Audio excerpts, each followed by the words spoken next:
Don Wilson here from Top MMA News. Once again here with Jack Bateman, W1 President. Show just went down, everything wrapped up. What are your thoughts on the fight? First of all, I'm exhausted, as usual. The show itself was fantastic. I think the majority of the fights were super entertaining. And, other than that lengthy delay at the start of the show due to the EMS not showing up, it was like clockwork. So, it was a typical W1 show. I think the kids at home will really enjoy watching that on television. So let's just take a little look into what happened with a little delay here. What exactly happened to prevent the show from starting on time? Literally, nothing other than they cannot start the show if the ambulance is not here. And we could not get a hold of the ambulance company. They have our contracts in Halifax. We cannot get a promoter's license because they give you a promoter's license per show. It's not something like in Quebec where you hold it for the year. You cannot get your promoter's license if you do not hand them confirmation, email confirmation from the EMS. So they paid for it.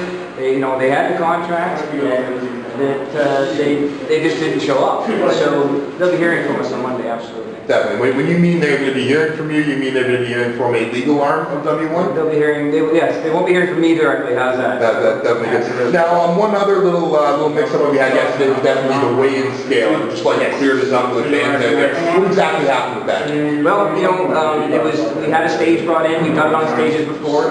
It seemed like this stage must have had some sort of flex in the stage, and it gave a variance in the scale itself. I actually had the scale in the hotel calibrated. It was identical to the commission scale. I actually took the scale from the weigh-in back to the hotel and put it side by side, and it was absolutely identical. So the only variable that can possibly be is that stage caused some sort of interference with that scale. So we didn't penalize anybody that was within a reasonable amount for their weight on their purse. Not as many guys actually missed weight in this season. So, I think it's a lesson well learned.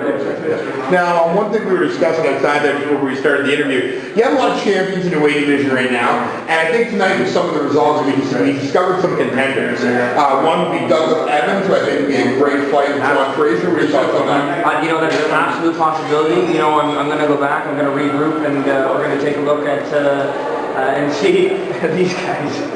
Mr. Pearson causing me some trouble with Roy Bateman in the background there. So here they go.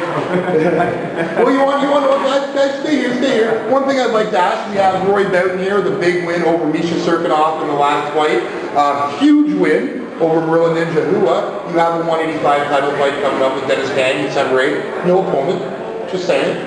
No, it's an absolute possibility. I'm not going to promise anything, of course, but Roy he's proven that he's a monster, and I spoke to him.